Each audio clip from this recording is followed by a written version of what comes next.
sa voiture. un ancien En garde à vue, toxicomano. il est passé aux aveux. Aujourd'hui, en 25 détention ans après, ils les provisoire, sont il a retrouvés. été mis en examen pour extorsion avec arme et meurtre.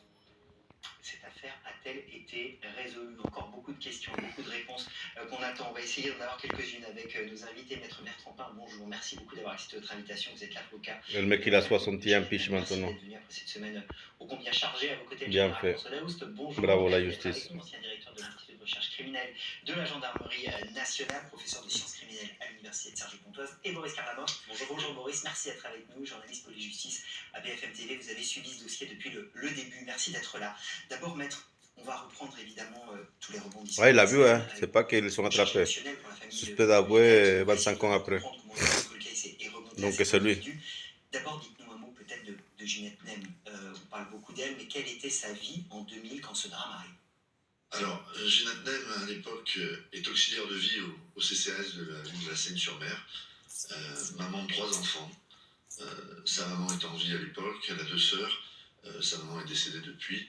Et c'est une dame qui ne fait pas parler d'elle, ou alors tant bien, surtout dans le milieu professionnel. Elle a une vie personnelle qui, comme une personne lambda, c'est une personne qui vit normalement et qui s'occupe de ses enfants.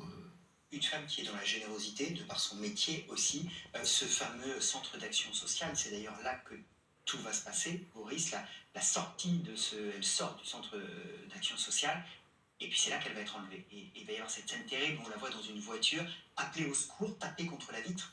Cette scène, elle est terrible. Oui, une scène d'une rare violence. Alors, c'est que les faits qui se sont déroulés il y a déjà 25 ans. Le 13 avril 2000, on est dans le département du Var, sur la commune de Lioul, et sur un chemin du massif du Gros-Cerveau, eh bien, il y a 2 proveneurs qui font la macabre découverte et qui découvrent donc le corps de Ginette Nem. Elle a été poignardée à plusieurs reprises, une scène d'une rare violence. Il y a même des témoins qui ont indiqué... J'espère qu'ils vont jamais laisser sortir cet enfoiré. S'enfuir donc en voiture sans Patron, mais le mec il a poignardé, il a tué la femme. 25 ans d'attente, 25 ans d'espoir, et puis cette semaine, La perpétuité. la juge d'instruction donc, du Paul Case qui a donc passé un coup de fil à la famille de Ginette Nem, qui a donc annoncé qu'il y avait un suspect en garde à vue, interpellé mardi matin aux alentours de 7h45 à Toulon. 48 heures de garde à vue pour cet homme âgé de 61 ans avant d'être déféré au Paul Case de Nanterre et d'être mis en examen. Ce qui nous surprend quand même dans cette affaire, c'est qu'on a énormément d'éléments dès le départ.